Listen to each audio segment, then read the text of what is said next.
but just in case. So we talk a lot about asking questions, right? The power of asking questions, knowing that we have to ask questions to get more business. But one of the things that I tend to fall into on coaching calls and trainings and things like that is I don't know what questions to ask. Okay.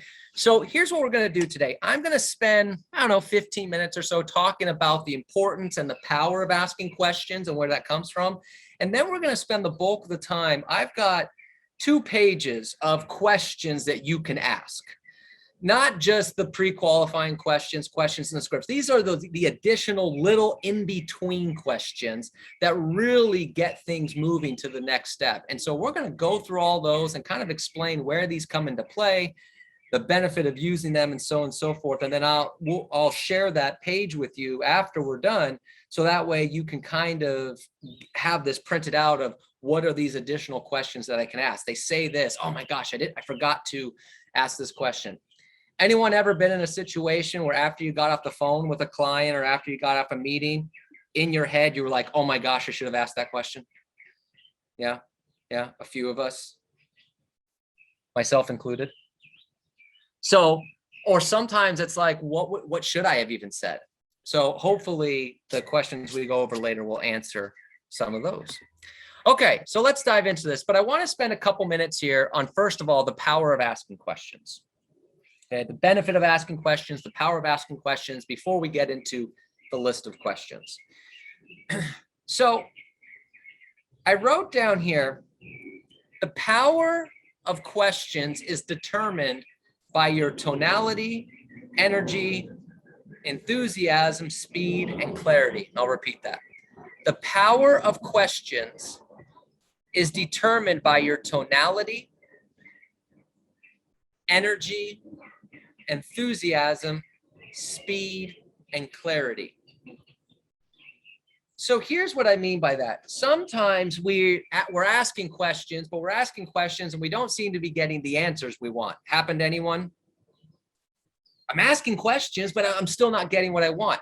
It's the power is really those 5 things, because asking questions for the sake of asking questions will not get you any closer to a deal, will not get the customer any closer to signing. It's about, 1, your tonality. Because questions can seem very, very invasive if you don't watch your tonality. They can seem very disqualifying if you don't watch your tonality. They can seem very interrogative if you don't watch your tonality. I need a couple, if what I say makes sense, you feel comfortable and confident I can sell your home. Are you planning to list your home with me when I come out on Tuesday? Are you planning to interview another agent? Where are you moving to? How soon do you have to be there? How much do you want to list your home for? That's interrogative. Now, if I change the tonality of, okay, great. Now, are you planning to interview another agent for the job selling your home?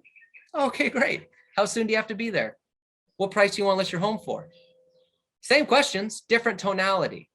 So the tonality of which you ask the questions is really where the power comes into play. The energy, the enthusiasm. How much do you want to list your home for? What price won't you go below? Have you ever thought about selling it yourself? And in their head, they're going, if I have to listen to you any longer, yes, I will sell it myself. Okay. The energy and enthusiasm of which you ask questions. Because here's the trick. If you don't give energy and enthusiasm, they don't think the question's very important. Because they don't think you feel that it's important. So why should they feel it's important? The energy and enthusiasm. The speed. Now, here's what I mean. Speed and clarity can kind of be lumped into one, because if you go too fast, you lose the power of the question. If you go too slow, you lose the power of the question. If what I say makes sense and you feel comfortable and confident I can sell your home, or you plan to list your home with me when I come out on Tuesday. What? I don't know. It's too fast. So you have to watch your speed. Are you asking questions too fast? More likely than not, you are, because the adrenaline's in place. The nervousness is in place. I got a hot one. Phew. turbo speed, get through the questions. So you have to watch the speed. And then the clarity. Do they understand what you're saying? Or if you've ever seen the movie Rush Hour with Chris Tucker, do you understand the words that are coming out of my mouth? You know?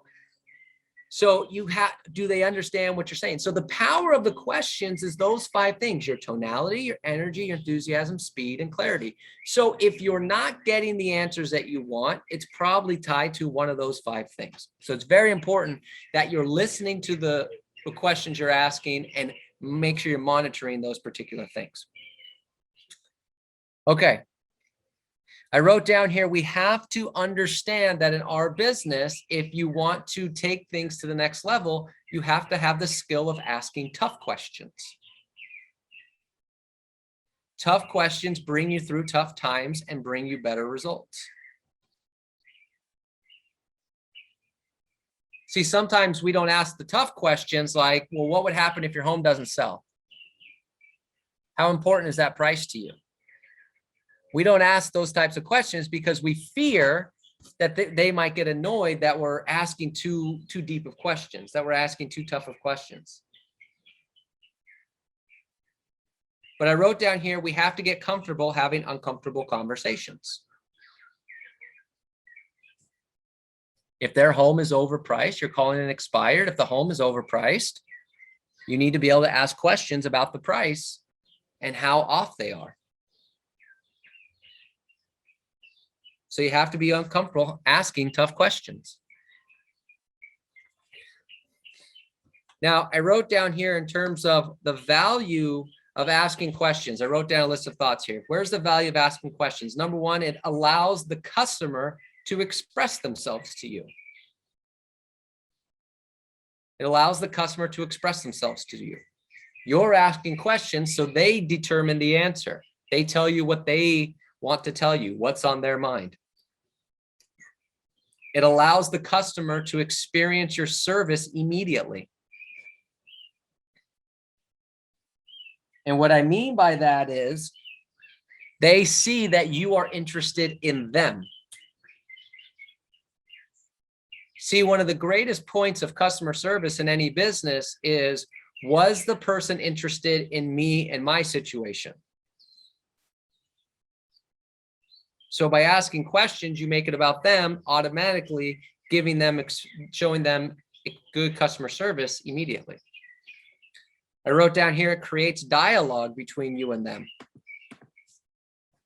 If only one person, if at the end of the conversation, you had one of those court reporters typing everything that was said, if at the end of the conversation, everything is what you said and nothing is what they said, that's no good. If you ask questions, it'll be even. This will be you, this will be them. It'll be evened out. You can't win a conversation if you are controlling all the dialogue. So it creates dialogue between you and them by asking questions. I wrote down here, you discover the customer's wants, needs, concerns, and objections. You discovers the customer's wants, needs, concerns, and objections. So let me give you an example. We do this sometimes where somebody will tell me about a lead and I'll say, well, what are they doing that for? Or what's their thought process on that? And sometimes I'll get, well, I think it's because, I'm like, no. You're telling me you think it's because, just ask them. See, if we don't ask questions, we're not discovering the wants, the needs, concerns, and objections, and then we're coming up with the answers in our own mind. You should never have to come up with the answers in your own mind. You should be able to ask the customer and get the information back, because you don't know what they're thinking. Ever had a client that you knew for sure what they were thinking and then turns out they were thinking the exact opposite? Ever run into that situation? Some of you that have been in the dating world also know what that feels like. I think I've got her figured out. The next day, I don't quite have her figured out anymore. Oh yeah, just me. Whatever. Whatever. Asking questions gets the wants, needs, concerns, objections. I wrote down here, allows you to get through the presentation faster. If you're asking questions, you can get through the presentation faster because you're leading it down to the path of a closing. Telling and talking makes the presentation longer. And the longer the presentation goes, not only is it the less chance you'll get a contract signed, but the longer the presentation goes, the more time you're losing doing other profit activities. Understand what I just said, because some people don't make that connection. The longer the presentation goes, not only will you have a less chance of getting that contract signed, but you'll also lose time doing other profit activities. Because if you got through a presentation in an hour, let's say it took you for an hour to do the presentation, get all the contracts signed, so on and so forth, or it took you 2.5 hours. That 1.5 hours, imagine how much practice you could have done, how much previewing you could have done, how much prospecting you could have done, how many door knocking around the neighborhood you could have done to tell them that you just took the listing for their neighbor's home. Losing out on those extra activities. And I wrote down here on the power of asking questions. They won't tell you everything up front, but if you ask questions and get them to tell you the next layers, you will get a contract signed. So let me repeat that. They won't tell you everything up front, but if you ask questions and get them to tell you, they won't tell you everything up front, but if you ask questions and get them to tell you the next layers, you will get a contract signed. Some clients aren't very talkative up front, are they? They don't give you all the details. They don't give you all the gossip. They don't give you everything that's going on. If you keep asking good questions and get into those next layers, what they're really thinking about, that's where the contracts are. Because sometimes they don't tell you everything up front. Okay. Remember, selling is not telling, selling is asking questions.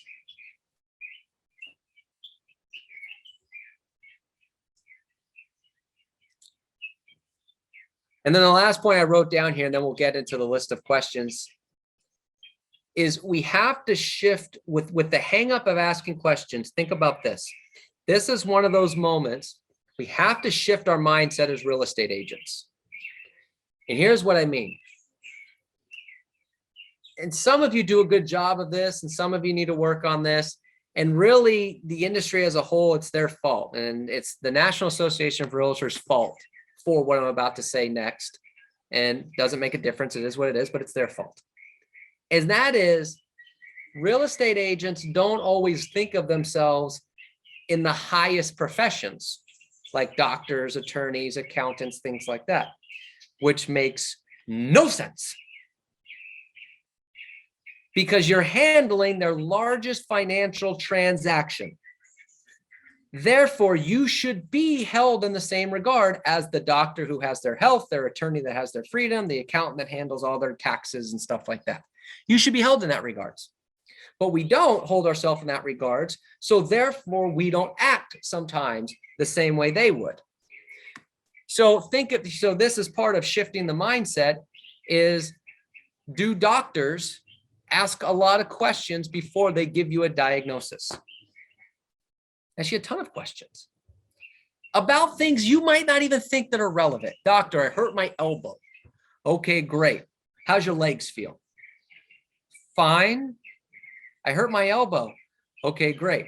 Have you done this? Have you done that? And you're just thinking, I just hurt my elbow. But they have a list of questions they have to go through to figure out what the diagnosis is. They don't just say, okay, we'll take 2 of these and come back in a week. They ask a bunch of questions about everything. Attorneys ask a bunch of questions. I didn't do it. Oh, well, that's all I need to know. Let's go to trial. They don't do that. It's like, hold on. Where were you? What was this? What was that? I need to know the details before we go do anything else. They're asking a bunch of questions. Accountants, financial advisors. I want to invest $50,000. Great, give it to me, and let's just go with it. If you ever run into an accountant or financial advisor that does that, don't give them any money. Okay. Well, let's talk about that. Do you want to be aggressive? Do you want to be a little bit conservative? Do you have any particular, like, they're asking questions before they jump to anything. We need to be in the same regards. We need to hold ourselves to that type of standard. Asking questions to make sure we fully understand the client before we jump into anything, before we prescribe any medication, for lack of a better word, before we give them a plan of action on their defense, before we tell them how we're going to invest their money. It's all about asking questions. I wrote down here, this is Mike Ferry 101. If you want to be the number one agent in your marketplace, ask a lot of questions. If you want to be the number one agent in your marketplace, ask a lot of questions.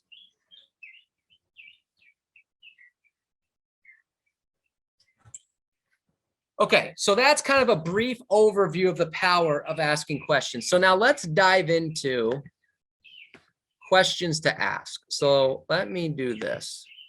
I'm gonna walk through these questions. So don't take this and then just leave, because I want to explain this to you, okay? But I just posted in the chat box the link to what I'm about to share, okay? So you'll notice here, these are just additional questions. These are not these script questions or anything along those lines. These are additional questions for you to ask when you're on a phone with a prospect, when you're at a door, anything along those lines. So let me walk through these additional questions and the power of these questions that you can ask here, okay? So let's start here. Questions that work with just about anything, meaning that doesn't really matter what the scenario is, what type of client you're working with. These are questions that can be asked in pretty much every situation. Why is that important to you? Tell me more about that. Now, tell me more about that's not a question per se, but it's a great statement to ask. On a scale of 1 to 10, how important is that to you? Is there anything we haven't talked about that is important to you? This is me trying to figure out things like motivation. What's going on inside their head? Okay. Well, you know what, Robert, we're either going to stay here in Irvine or we might move to Eugene, Oregon. Okay. Tell me more about that. I want to know more about this information. Well, you know, we really, tell you what, Robert, we want to sell this property and, because we're trying to get into a bigger house. Okay, great. Well, why is that important to you? I've got to dig deeper. The contracts are in digging deeper. Okay. The contracts are in digging deeper. Why is that important to you? Tell me more about that. On a scale of 1 to 10, how important is that to you? This is a great motivation question.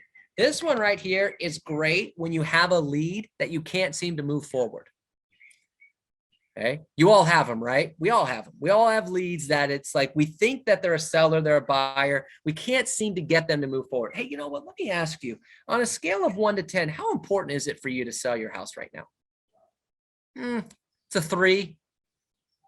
Okay. So now I know right away. That I'm dealing with not more motivated. Then I could even go back. Okay, tell me more about that. You said a 3. Tell me more about that. You know what I mean? So I need to find out more information. I need to dig deeper. Is there anything we haven't talked about that's important to you? Because again, we have to dig deeper. Sometimes with people, they're answering our questions, but we don't know that there's something else. Okay. Here's an example. None of the scripts ask about the importance of feng shui. None of them ask that.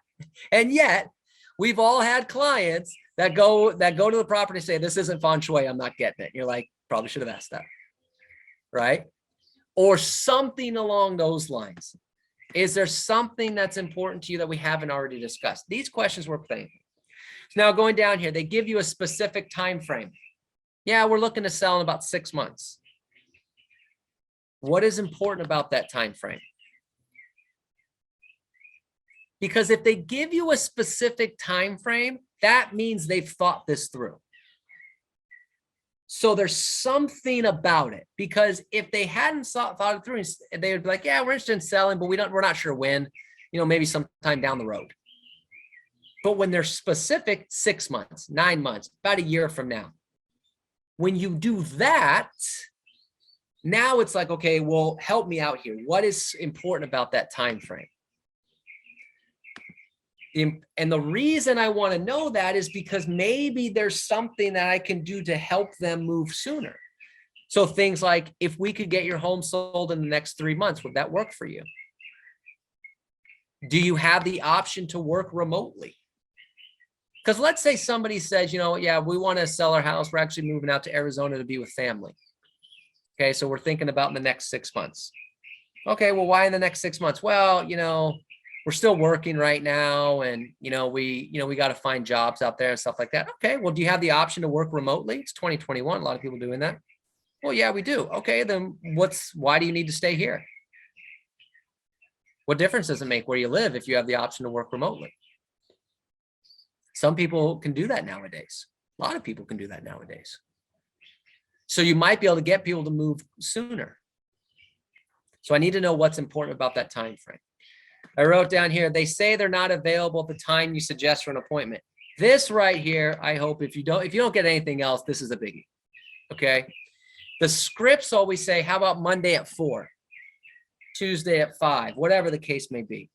When you set an appointment, if you say, all right, how about Monday at 4? They say, oh, you know what? That doesn't work for me. Our initial reaction is to say, oh, okay, great. We'll tell you what, I'll give you a call on Tuesday and we'll check on your schedule. If you say Monday at 4 and they say that doesn't work for me, the question is it the Monday part that doesn't work or the 4 p.m. part that doesn't work? Well, I don't get off work till 5, so 4 p.m. doesn't work. Okay, then how about Monday at 6? See, I'm boxing them in, so I'm not just constantly doing follow-up. Well, it's the Monday thing. We're out of town. I don't get back until Monday afternoon. Okay, great. Well, then how about Tuesday at 4?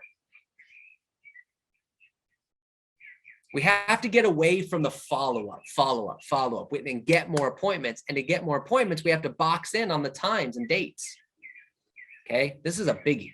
That's a big one. All right, I wrote down here next. They're cashing out on a property. What are you going to do with the money?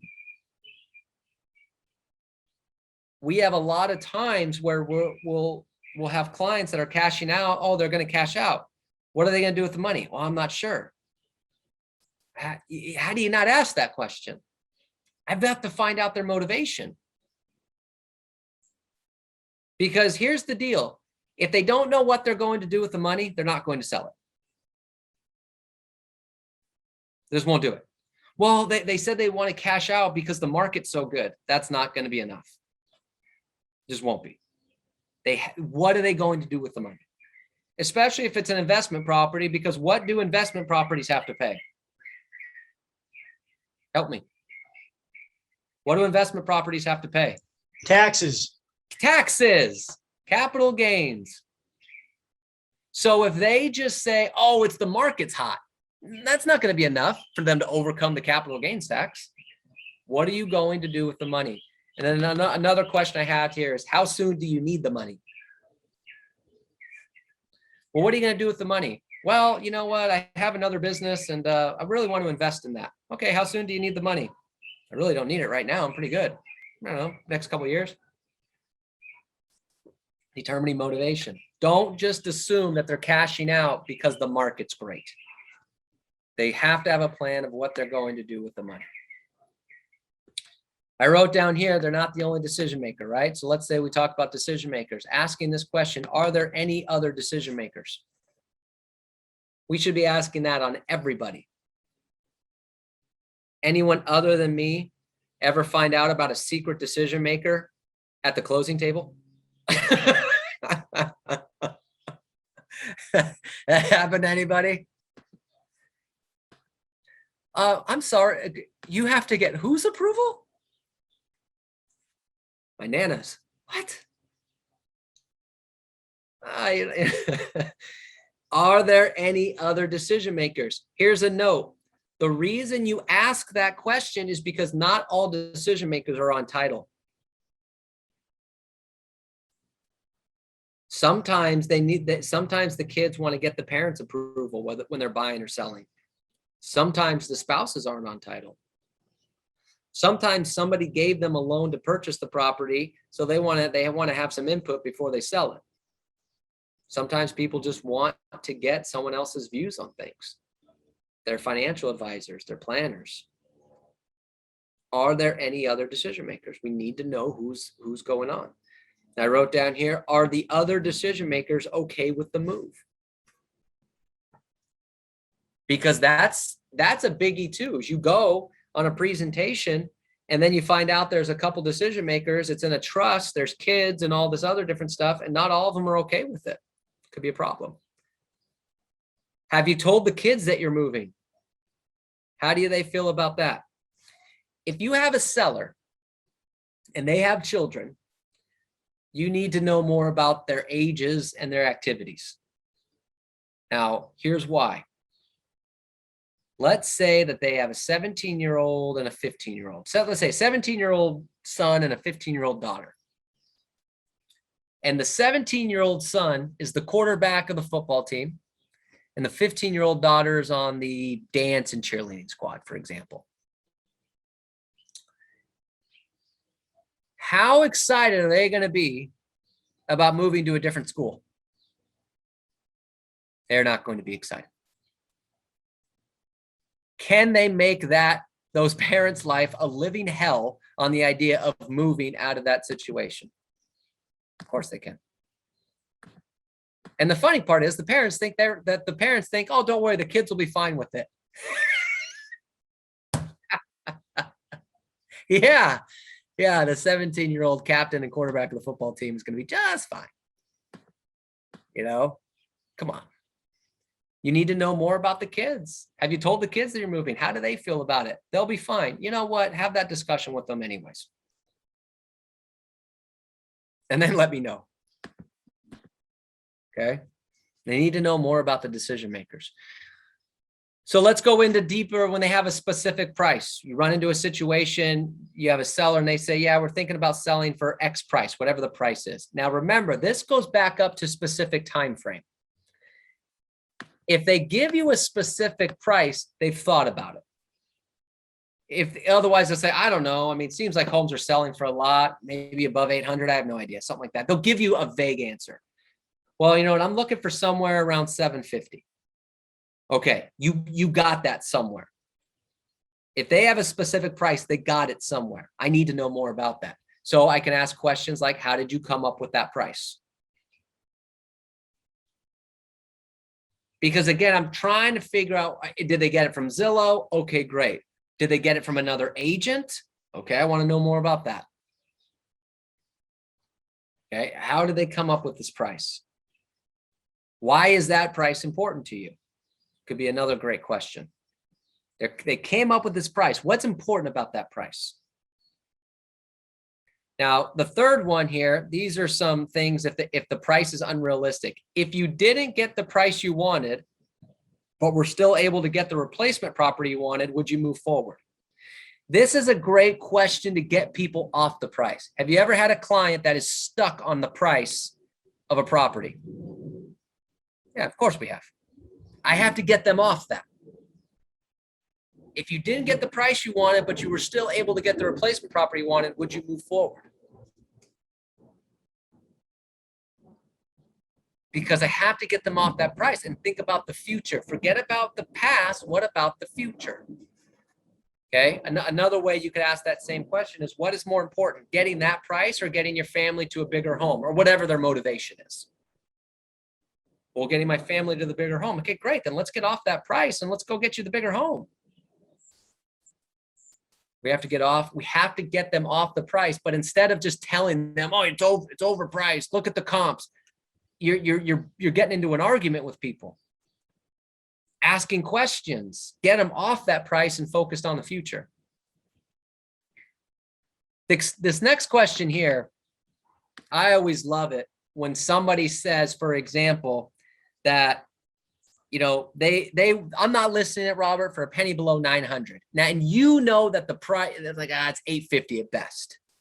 So what you want to do here is come up with a dollar amount lower than what they say they'll list it for. That's more realistic. So let's say, for example, that they want 900,000. You know, it's an 850 price. Okay. You could say, okay, great. If I had an offer at 850, guaranteed to close in 30 days, would you consider it?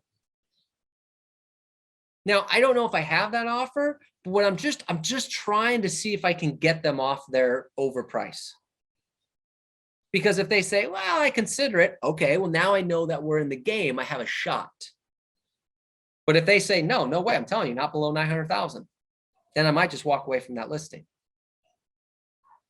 So it just gives them a hypothetical scenario. What if this happened? Would you consider?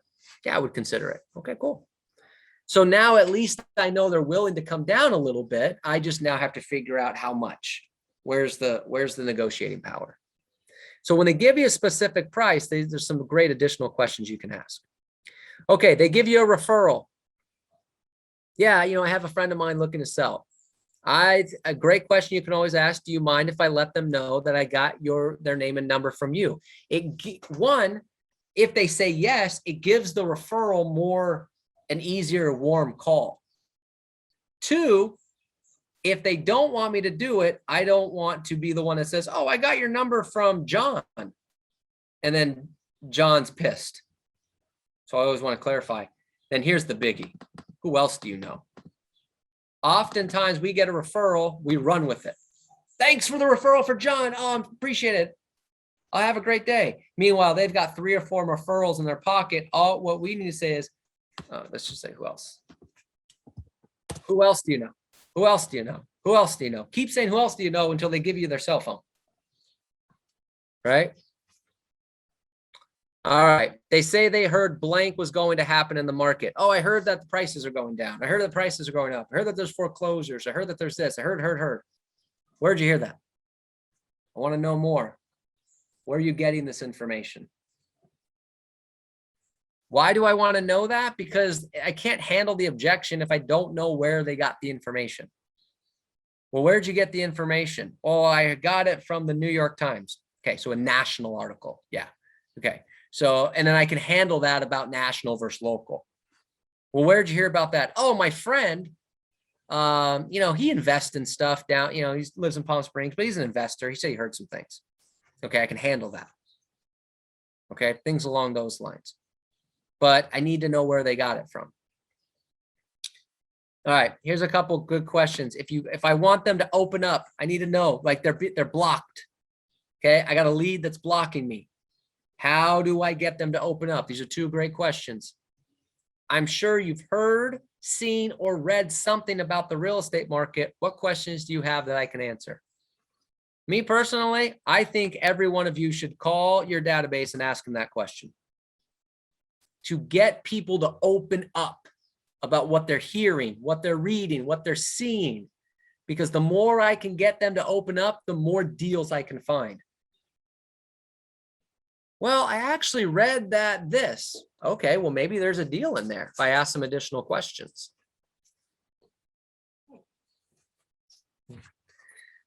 Another one you can ask is, what do you need to hear or see from me in order to help you make a decision?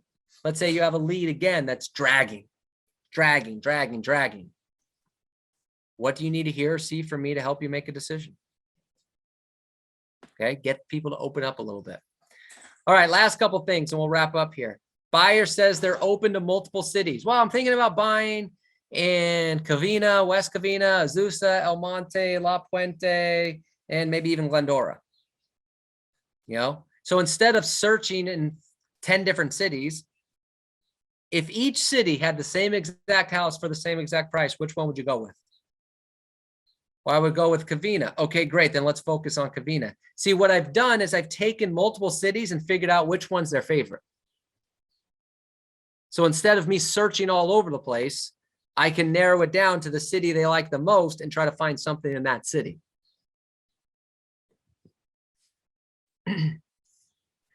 They say that they're selling and buying a replacement property. A couple of good questions here. Do you have to sell this property in order to purchase the new property? I want to know what my flexibility is, because ideally that would be the best thing. Great, then let's go help you find a replacement property and then we'll sell this one. Or do you have anywhere you can stay temporarily in between selling this property and buying the new property?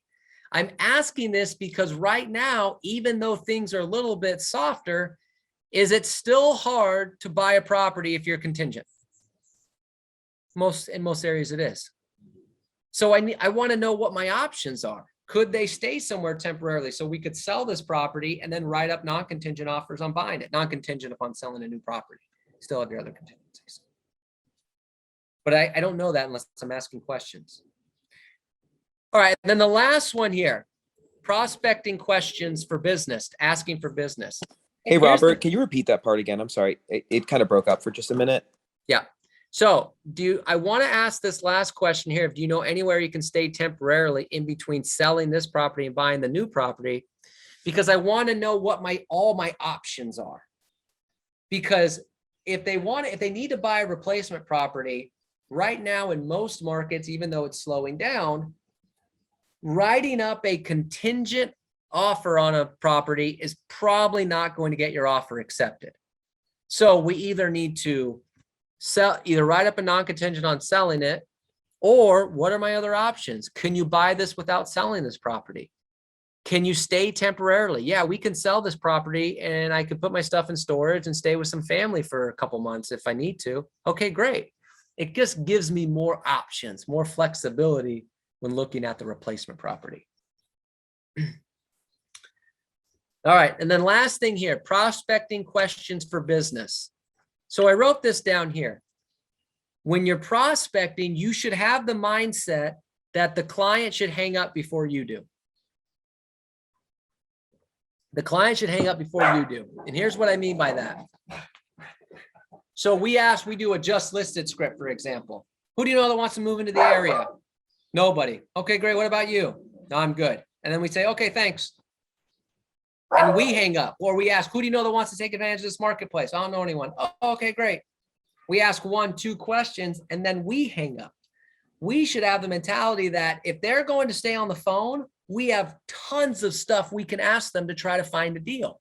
They should hang up before we do. So, well, what can I ask them? Well, look at all these different things. Who do you know that might want to move into this area? Who do you know that is thinking about selling their property? Who do you know that is renting that I can talk to about purchasing a home? Yeah, Robert, that's a first-time buyer. I get it. I'm trying to find you a deal. I'm sorry. Who do you know that owns rental properties that I can talk to? Well, why is that important? Well, because they might be looking to cash out or exchange it for units. Who do you know that owns a condo that I can talk to? Why is that important? Well, we talk about condos all the time. They might be looking to sell and move into a single-family residence. Who do you know that's retired or retiring? Why is that important? Well, they might want to downsize. Who do you know that is pregnant or planning to grow their family? Why is that important? They might need to upgrade. What about you? Have you considered taking advantage of this market and selling your home? Have you considered buying a second home or an investment property? Do you own any other properties? If they say yes, have you considered cashing out on any of those properties or exchanging them for units? Worst case scenario, I can always say one of the things I do for other people in your neighborhood is keep them updated on the market every couple months, even if they're not interested in selling. Would you like me to do the same thing for you? So this is what Jack was talking about earlier when he said, hey, thanks for reminding me on these questions, because I went over some of these with him on Friday. He said he got a couple leads out of it. Because we go with are you thinking about taking advantage of this great market? Nope, and then we're off. And there's all these other ways we can try to find a deal. Very rarely does someone just say, yeah, I'm ready. We have to ask for it. We have to dig for it. Well, actually, I do have a couple friends that own some condos. I mean, I guess you can call them. Great. I have no idea if they're looking to sell, but I have a call to make. They should hang up before you do. There's all these different ways you can try to find a deal when you're talking to somebody.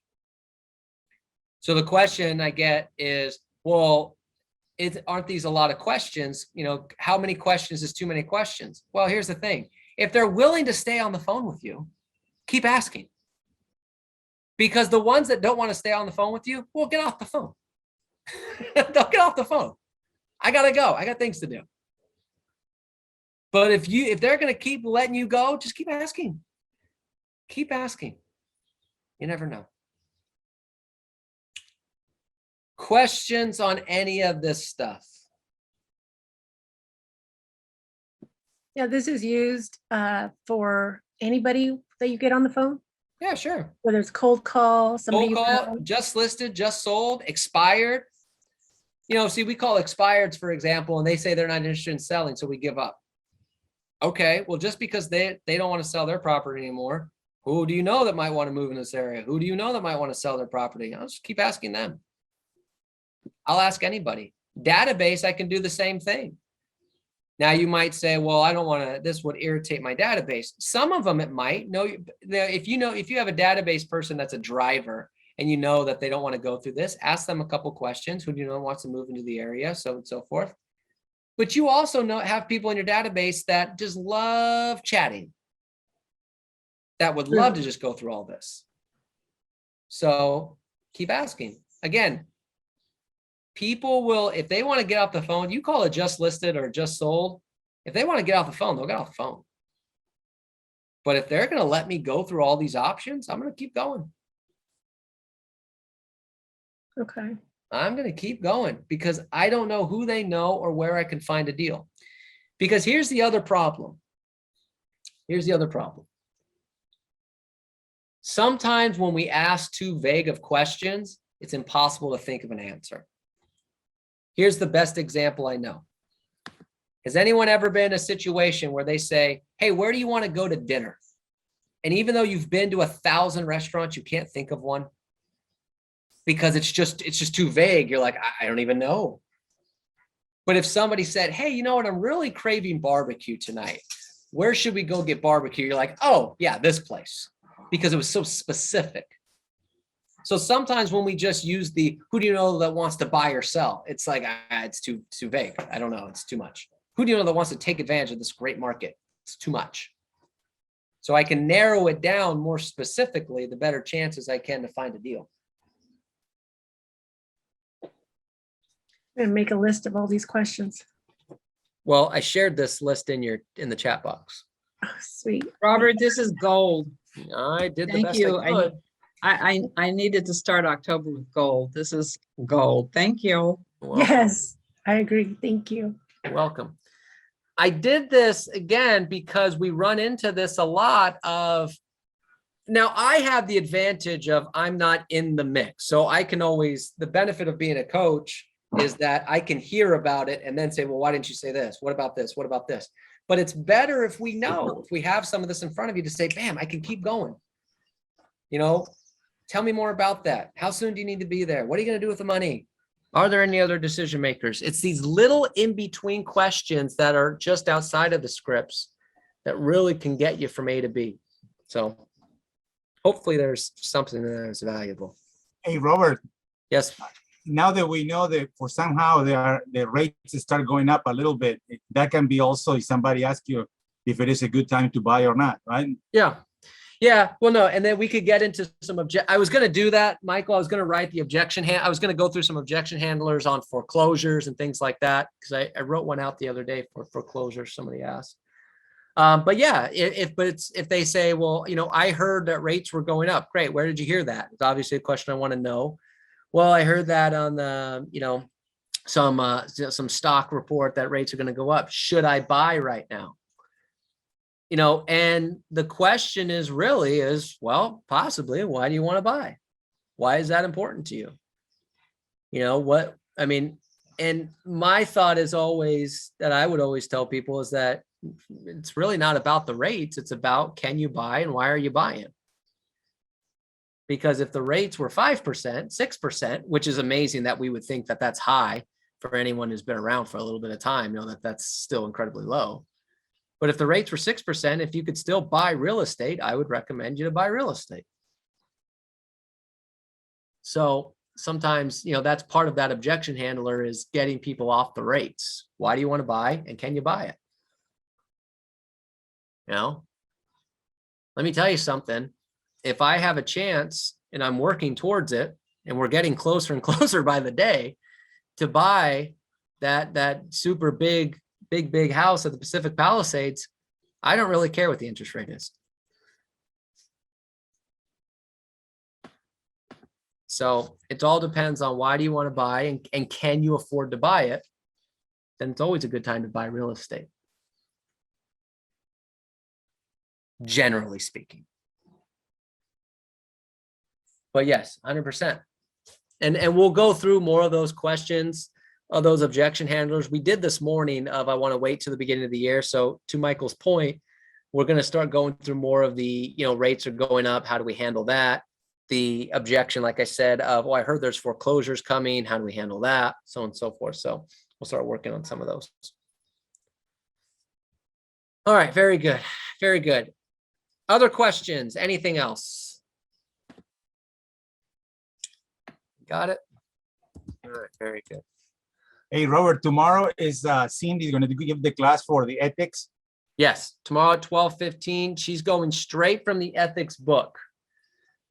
So yeah, it should be pretty good. That'll be tomorrow at 12:15.